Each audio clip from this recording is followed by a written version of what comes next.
Marked Parnell. It's grave Charles Stewart Parnell, very much the direct successor to Daniel O'Connell, who we just saw in terms of ideology and on a timeline. So Daniel O'Connell passed away 1847. Parnell was born just the year before that in 1846, and he was born in his private home estate of Avondale in County Wicklow. As a boy, he went off to the UK for his education, went to some of the best schools over there before going on to Cambridge University. Before he graduated from Cambridge, though, he decided to drop out of college and move back to Ireland.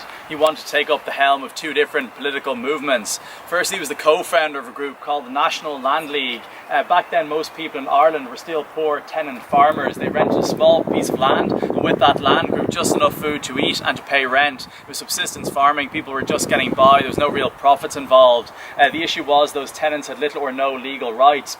They rarely got a written contract, so rent prices could constantly fluctuate and evictions were instantaneous. If somebody couldn't pay their rent, they'd have no means of wealth production. Two options were to emigrate or to go to a city or a workhouse. So with the National Land League, through peacefully protesting at evictions and through lobbying government, Parnell wanted better land rights in the form of fair rent prices and fixed period of tenure for all tenants in the country.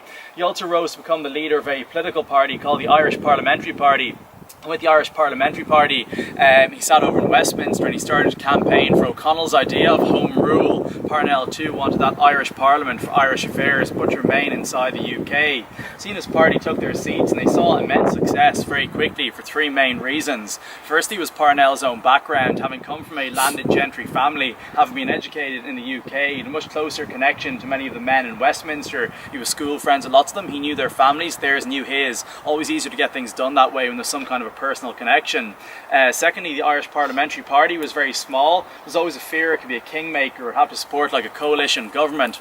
So he had to be treated nicely to some extent. And then thirdly were the interesting political tactics he used. He felt the very small Irish Parliamentary Party was not being adequately listened to in the House of Commons in Westminster. To counteract that, he pioneered a political tactic called obstructionism, which later became filibustering in the States. So Ted Cruz, Rand Paul, Senator Mike Lee from Utah, they can all thank him. He told his parliamentarians to take copies of their favourite books, their favourite poetry, even copies of the King James Bible into Parliament, and just to write out the most long, drawn out, boring speeches on the most irrelevant topics. Each man using their privileged speaking time would take the speaker's floor and just try and hold the floor for as long as possible, reading nonsense. When they got too tired, they'd sit down, the next man would stand up and try the exact same thing. The idea behind that was very simple but very effective. It meant that by stalling or clogging up the business of the House of Commons, a tiny Irish party had a disproportionate political impact. Another thing he did that was very clever was he created the first ever whip system in a political party. So before that, political parties were usually just broad church kind of confederations of people who believed in like 70% of the same stuff.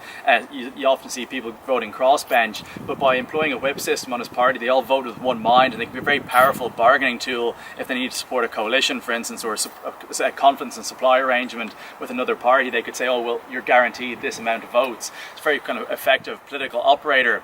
All those things led him to one of the most wanted, or probably the most cherished really political figure across the country by 1889. However, in 1889 he had a very sharp and a very sad downfall. From the year 1887 onwards, the London Times newspaper ran articles about Parnell trying to defame him and discredit him.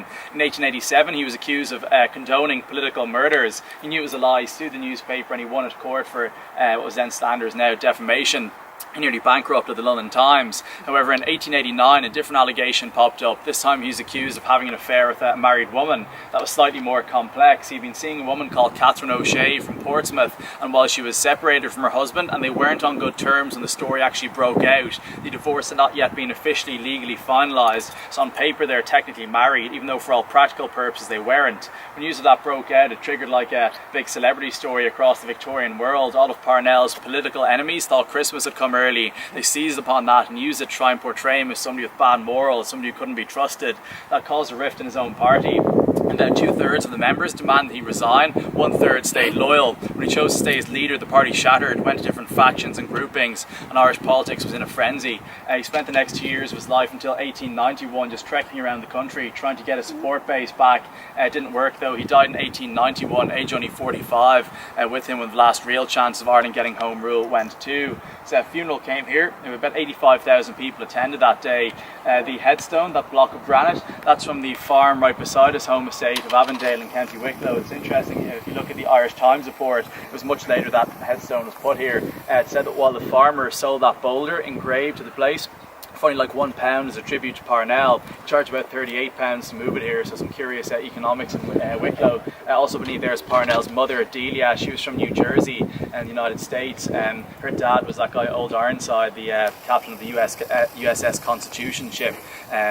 His name was Charles Stewart, he got his name.